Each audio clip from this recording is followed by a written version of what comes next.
कभी कभी हमारे जीवन में कुछ ऐसे लोग जुड़ जाते हैं जो हमारे बहुत करीब होते हैं, जैसे कि रिश्तेदार, दोस्त, पार्टनर। लेकिन उनके साथ रहने में हमें खुशी के बजाय तनाव, दुख और थकान सा महसूस होता है। ऐसे लोगों को अक्सर हम टॉक्सिक पीपल कहते हैं। सबसे मुश्किल बात यह है कि जब टॉक्सिक लोग हमारे जीवन में अपने ही रिश्तेदार या पार्टनर हो, तो उनसे डील कैसे की जाए। हेलो, नमस्ते एंड वेलकम बैक एवरीवन। तो आज के इस वीडियो में मैं आपको बताऊंगी टॉक्सिक रिश्तेदार या पार्टनर से डील कैसे की जाए। साथ बहुत ही असरदार और आसान तरीके मैं आपके साथ शेयर करूंगी, जिससे कि आप अपने मेंटल पीस और सेल्फ रिस्पेक्ट दोनों को बचा सकते हैं। सबसे पहला पॉइंट मैं यहाँ पे आपके साथ शेयर करूँगी वो है टॉक्सिक बिहेवियर को पहचानना। सबसे पहले तो आपको इस तरीके के बिहेवियर को पहचानना होगा जो आपकी एनर्जी को ड्रेन कर देते हैं। फिर और ये बात ध्यान में रखिएगा कि टॉक्सिक कोई भी हो सकता है, एक हस्बैंड या एक वाइफ भी हो सकती है। ऐसा नहीं है कि आप किसी एक को ही ब्लेम करें। सबसे पहला कदम होता है इस तरीके के बिहेवियर को पहचानना कि व्यक्ति सच में टॉक्सिक है भी या नहीं। कुछ सामान्य से आदतें होती हैं, जैसे कि हर समय आपकी आलोचना करना, आपकी बुराई करना, आपको गिल्ट में फील कराना, हर समय आपको ही गलत ठहराते रहना, आपकी फीलिंग्स को इग्नोर करना, हर बात पे कंट्रोल करना, आपको कुछ भी करना हो तो उनसे पूछ के ही करना है, या फिर और आपकी सक्सेस से जलना। ऐसे हमारे रिलेटिव्स या फिर हमारे पार्टनर्स होते हैं, जिनमें अगर इस तरीके की कोई भी किसी भी तरह के लक्षण होते हैं तो उन्हें हम टॉक्सिक पीपल कह सकते हैं।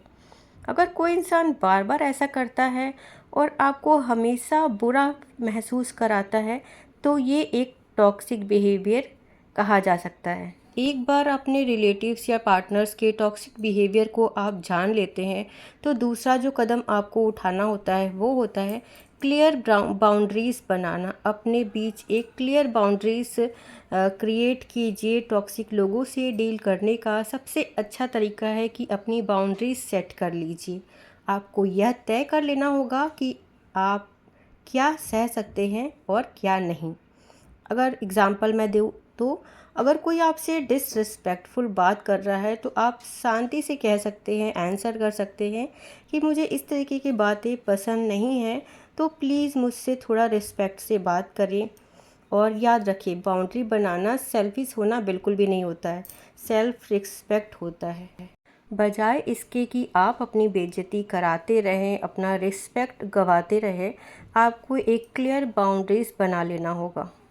अगर आप वीडियोस में अभी बने हुए हैं तो प्लीज़ वीडियो को एक लाइक ज़रूर कर दीजिएगा, क्योंकि वीडियोस ख़त्म होने के बाद हम लाइक भी नहीं कर पाते हैं।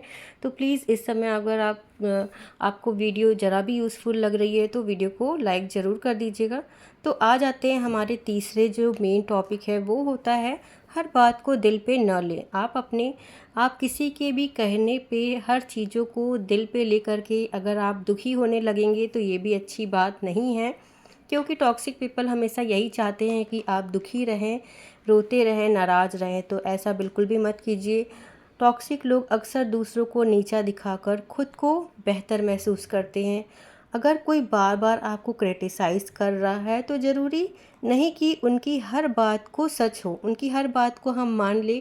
अगर कोई हमारे अंदर 10 कमियां दिखा रहा है, हर समय ये हमारे अंदर कमी ढूंढ रहा है, तो ऐसा नहीं है कि वो उनके कह देने से हम गलत हो जाते हैं। तो हर बात को अपने दिल पे ना ले, दुखी ना हो, क्योंकि कई बार उनकी नेगेटिविटी जो होती है वो उनकी खुद की फ्रस्ट्रेशन होती है। वो खुद फ्रस्ट्रेट होते हैं और सारा का सारा नेगेटिविटी दूसरों पे निकाल देते हैं। तो ऐसे लोगों की बातों का बिल्कुल भी फ़र्क नहीं पड़ना चाहिए। कोशिश करें कि उनकी हर बात को आप दिल से न लगाएं। आ जाते हैं अपने चौथे पॉइंट पे, जो है आर्ग्यूमेंट में फंसने से बचना चाहिए। आपको ऐसे लोगों से किसी भी तरीके से बहस बिल्कुल भी नहीं करना है। बहस से आप जितना हो सके दूर रहिए। टॉक्सिक लोगों के साथ लंबी बहस करना अक्सर बेकार होता है, क्योंकि कई बार उनका मकसद सिर्फ प्रॉब्लम सॉल्व करना नहीं होता, बल्कि ड्रामा और कंट्रोल करना होता है। ऐसे स्थिति में आपको शांत रह कर के छोटा सा जवाब देना बेहतर होता है। छोटा सा जवाब दे कर के आप हट सकते हैं, ना कि बजाय आप इसमें उलझे रहें, लंबा बहस करते रहें। इससे आपकी ही एनर्जी डिप्लीट होती है और ऐसा होते देख वो काफ़ी खुश होते हैं। तो आप ऐसा बिल्कुल भी मत करें। आर्ग्यूमेंट में तो किसी भी तरीके से ना फंसें। इससे बचने का सबसे आसान जो सेंटेंस मैं कहूँगी वो ये है, मैं आपकी बात समझती हूँ लेकिन मेरी अपनी थॉट है, अपना राय अलग है। मैं आपको भी समझ रही हूँ, आप भी अपनी जगह पे सही हैं, पर मेरी थॉट डिफरेंट है। ऐसा करके आप आर्ग्यूमेंट को कट कर सकते हैं, बजाय इसके कि आप उनके साथ बहस करते रहें। जो पांचवा पॉइंट है वो है आपको डिस्टेंस बनाना भी काफ़ी ज़रूरी है। ऐसे लोगों से आपको डिस्टेंस बना के रखना चाहिए। अगर कोई इंसान लगातार आपकी मेंटल पीस को ख़राब कर रहा है तो ये उससे थोड़ा सा आपको डिस्टेंस बना लेना है, दूरी बना लेना है। ये भी काफ़ी ज़रूरी होता है। इसका मतलब ये नहीं कि आप उससे नफ़रत करने लगें, बस अपनी मेंटल हेल्थ को आपको प्रोटेक्ट करना है। और ये भी नहीं है कि आप बिल्कुल सोशलाइज ना रहें, सोशल लाइफ से कट जाएं, ऐसा भी बिल्कुल भी नहीं है। आपको बस थोड़ा डिस्टेंस बना करके रखना है। कभी कभी कम बात करना और कम मिलना भी बहुत मददगार साबित होता है ऐसे लोगों से बचने के लिए। तो इस बात का भी पूरा ख्याल रखें। सिक्स जो पॉइंट है वो होता है आपको अपना कुछ सपोर्ट सिस्टम बना के रखना होगा। जब आप टॉक्सिक लोगों से घिरे रहते हैं तो आपको ऐसे लोगों की ज़रूरत होती है जो आपको समझे, आपको सपोर्ट करे।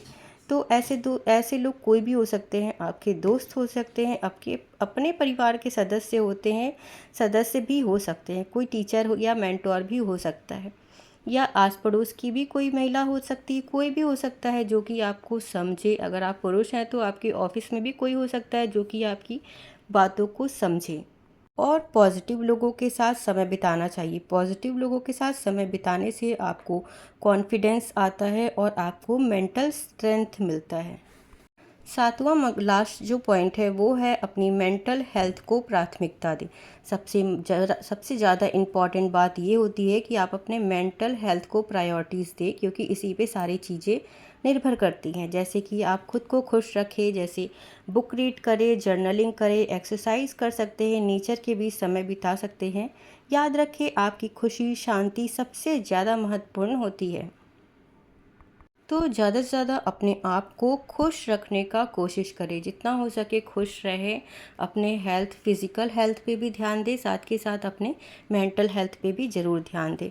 अंत में मैं आपसे बस इतना कहना चाहूँगी कि आप किसी को बदल तो नहीं सकते हैं, लेकिन आप यह ज़रूर तय कर सकते हैं कि आपकी ज़िंदगी में किसे कितनी जगह देनी है। अपनी सेल्फ़ रिस्पेक्ट और मेंटल पीस को कभी भी कॉम्प्रोमाइज़ ना करें। अगर आपको वीडियो ज़रा भी हेल्पफुल लगी हो तो वीडियो को लाइक कीजिएगा, ज़्यादा से ज़्यादा शेयर कीजिएगा। जो इस तरीके की प्रॉब्लम से जूझ रहे हैं उनके साथ आप ये शेयर कर सकते हैं। और चैनल पे नए हैं तो चैनल को प्लीज़ सब्सक्राइब कर लीजिएगा ऐसे और भी यूज़फुल वीडियो के लिए। Thanks for watching.